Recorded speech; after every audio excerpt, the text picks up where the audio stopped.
You're watching VH1's 8 Days of 80s, a week so big, we added an extra day. The studio, I was very nervous, and Never Ending Story is actually a very high song.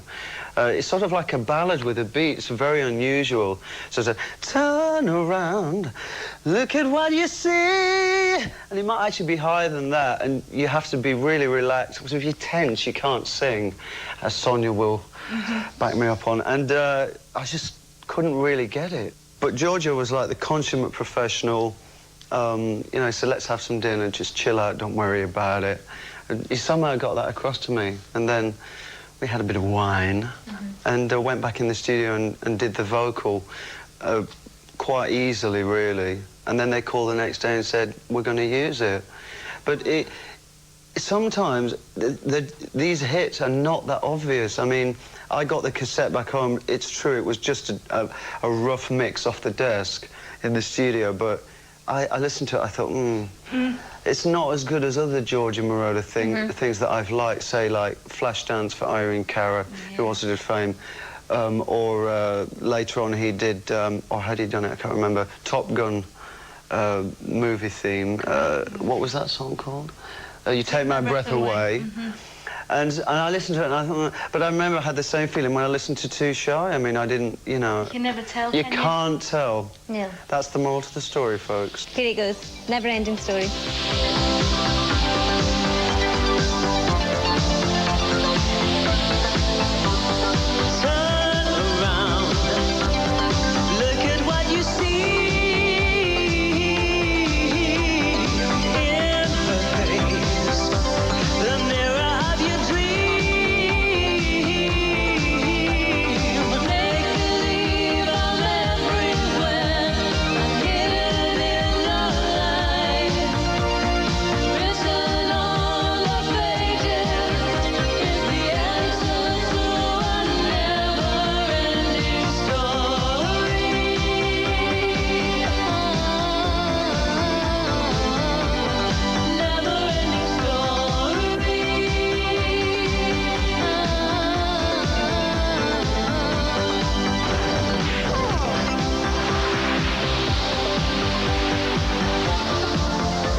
Remind us how well that song did around the world.